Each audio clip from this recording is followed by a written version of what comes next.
IELTS academic writing task 1, you will be shown a diagram, a visual way to represent information. You may be shown one or more than one diagram. The visual information can be shown as a table, chart, diagram, process, graph, map. So you have these types. You'll have a question based on one of these types. Following instructions, summarize the information by selecting and reporting the main features and make comparisons where relevant. This is I would say, a byline of every writing task one. It will be there in each of them. You will need to do an information transfer task. The visual information you're given needs to be presented in the form of text. So, as I said, you'll have a picture which will have to be textualized by you. As part of the task, you will need to write an introduction. Give a summary of what you are seeing and present and highlight key features with figures, that means the data. Let's take a closer look at the last 3 points: the introduction, the overview, and the key features that need to be presented. Write an introduction. How to write an introduction? The reason for an introduction is to tell the examiner that you are going to is to tell the examiner what you are going to write about. It is basically the question paraphrased. See, paraphrasing is that you change words into their synonyms or into words that represent the same thing. For instance, if it is written people, you can write the public. If it is written over there shows, you can write illustrates or something. But do not take many risks with this thing, as in people kind of try to write any word they find on the internet, and that jeopardizes their score. You should not be writing anything that is risky. Introduction doesn't have much to contribute to your score. So if you do not know a synonym, if you do not know how to paraphrase the introduction, you can repeat the words. There is no harm in that. There's not much harm in that, but you should not take any risk. Like some people have seen, they will write for instance, I tell you, I've read many absurd things in my uh, career as a teacher. For instance, I've yeah, sometimes a bar graph is there and they write histogram, which entirely changes the meaning. Or maybe sometimes it is written humans, no, not humans, but people, and they might write creatures. Not every word can be, replaced with something that is just related to the, related to it or something. It should be something that is proper. So paraphrasing can also be done by changing the order of words. For instance, it is written in the given question, a people's music, sorry, a people's museum. You can also write a museum for people, a people's museum, a museum for people. It is also, this is also paraphrasing. It doesn't have to be a word for a word. So try to be risk free in this department. And if proper replacements, nothing is better than that. But do not be fretting much about this one. The reason for an introduction is to tell the examiner what you are going to write about. It is basically the question paraphrased. For example, what the visual diagram is, the data source, and when the data was collected.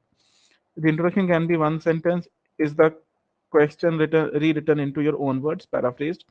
Remember, if there are two diagrams in your task, you need to introduce both. This can be done in one or two sentences. Let's see the do's and don'ts. Write a clear introduction to describe what you see. Present irrelevant information. The x-axis, the y-axis, the gray line represents female unemployment. The black triangle is males. Like, do not refer to the dimensions, just what the figure represents in its entirety, in its aim. That should be your introduction. Do not write anything of this sort, that what is represented on what axis.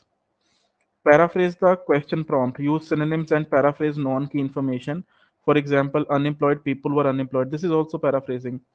1970 to 2000, over 3 decades from 1970 to 2000.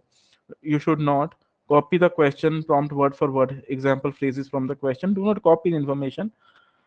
Use keywords in your introduction. Example dates, times, and countries and genders. You should be actually, suppose your bar graph has six types of countries, you should be writing their names. That introduces to the examiner what you are going to write about. Change the keywords in the question to inaccurate synonyms. As I have mentioned already, that you should not be writing something that is remotely related to what is given to you. Change the keywords in the question to inaccurate synonyms. Example: unemployed females in Australia to unemployed girls in Aussie.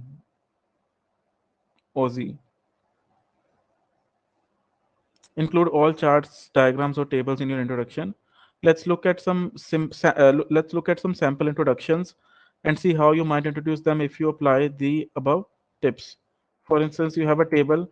The table illustrates employment numbers in Australia over a 30-year period from 1970 to 2000.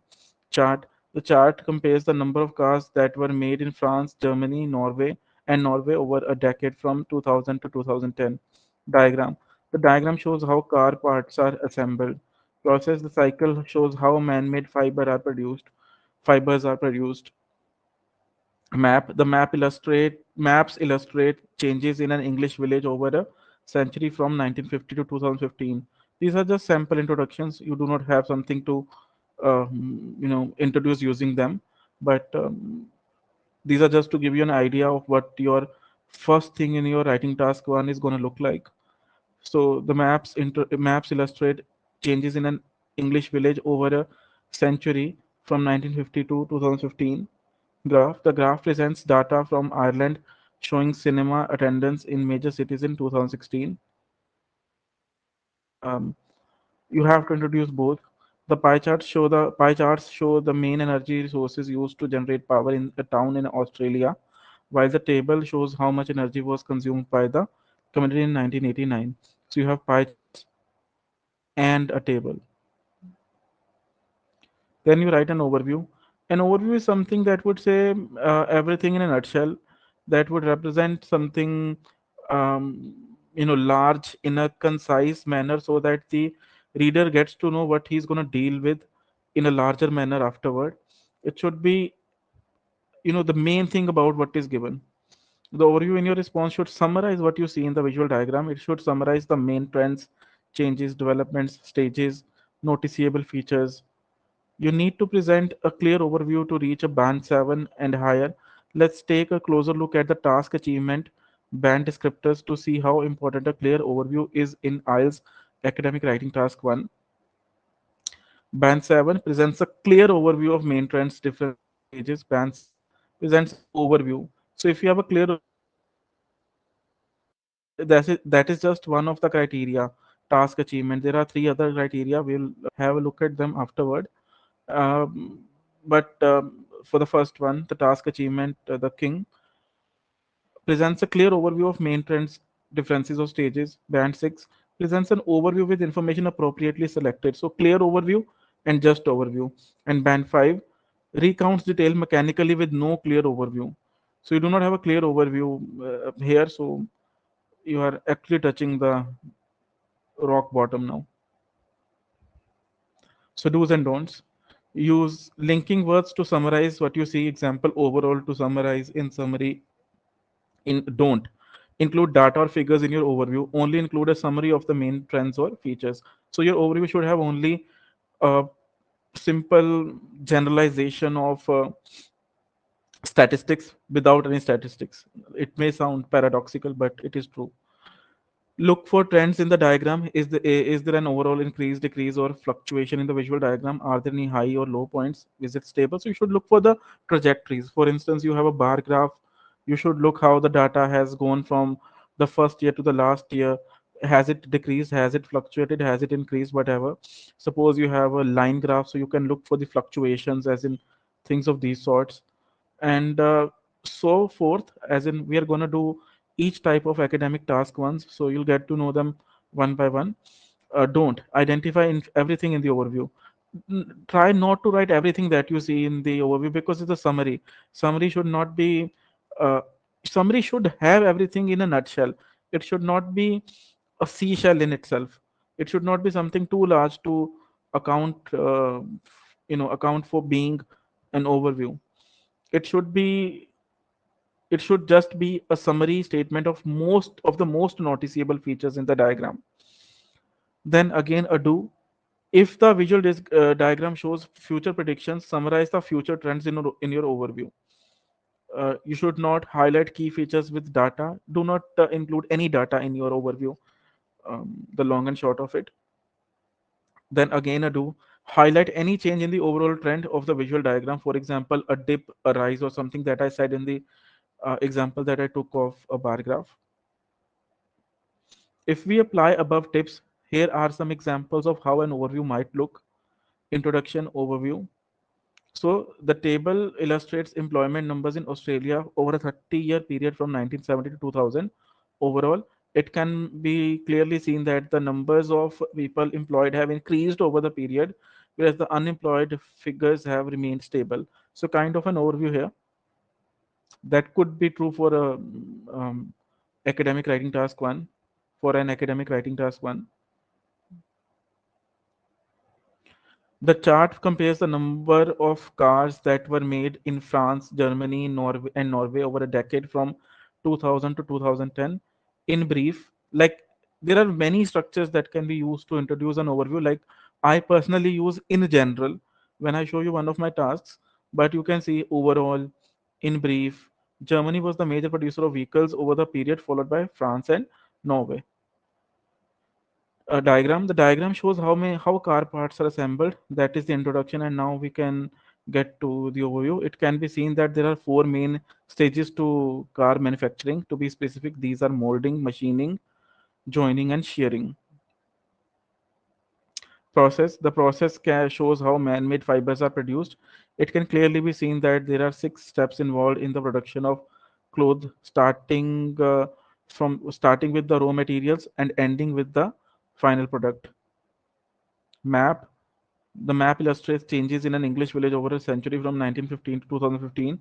In summary, in 100 years, the village has experienced major changes, transforming it from a small farming village to an industrial town. Then graph. The graph presents data from Ireland showing cinema attendance in major cities in 2016. To summarize, it can be seen that the younger age groups visit the cinema most, whereas older people rarely attend. Again, it can be an observation from a bar graph. Two charts. The pie charts show the main energy resources used to generate power in a town in Australia, while the chart shows how much energy was consumed by the community in 1989. Overall, by looking at the charts, it can be seen that oil is used the most as an energy source in this town, and that most power is required for domestic cooling, as in something on the same lines, or something on similar lines. Then things in a task one that you should be writing about every key feature. So there is wrong information on the internet that this is the official website of IELTS, but there are some irresponsible websites that have mentioned half-baked information. So you should not be resorting to any other website than the official IELTS website or my website. Key features in your IELTS academic writing task one response, you must present the key features and use data to support your description. The key features are the features that stand out the most in the diagram. For example, if a diagram shows five countries, then these five countries are the key features. If you miss a country, your description will be incomplete and you will receive a band 4. If we look at the band descriptors below, you will notice that you need to clearly present all key features to achieve a band 7 or higher. Just to make you aware of what I've earlier said, I would need to take you to another website so that you can be cautious about the useless material on the internet or maybe misleading material on the internet. One sec. So you have read this thing that if you miss a country, suppose you have five countries, and if you miss a country, you will get a band 4. Now, let me show you something misleading on the internet. I just type IELTS academic.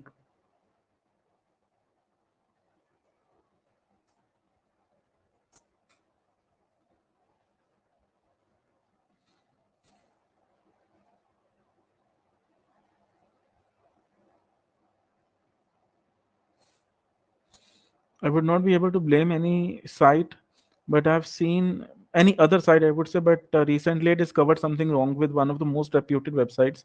So,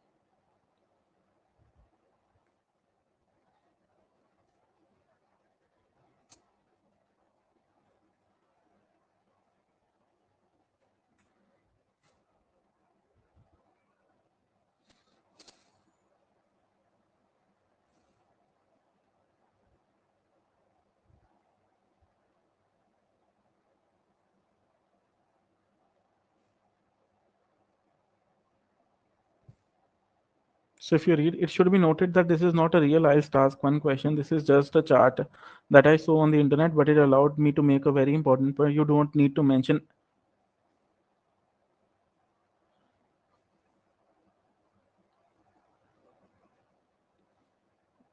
Um,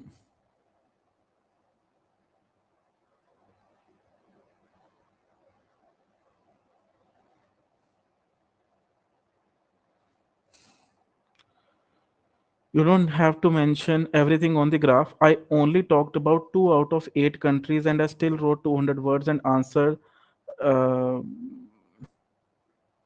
and answered. It should have been, I think, once.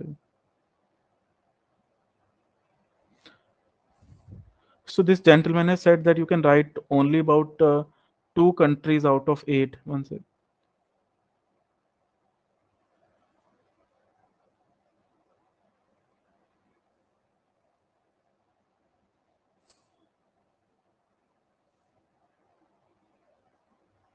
But the Real Eyes website says that if you miss even one country out of 5, you will get a band for. So there's a lot of misleading information on the internet. So do not hop onto whatever you see.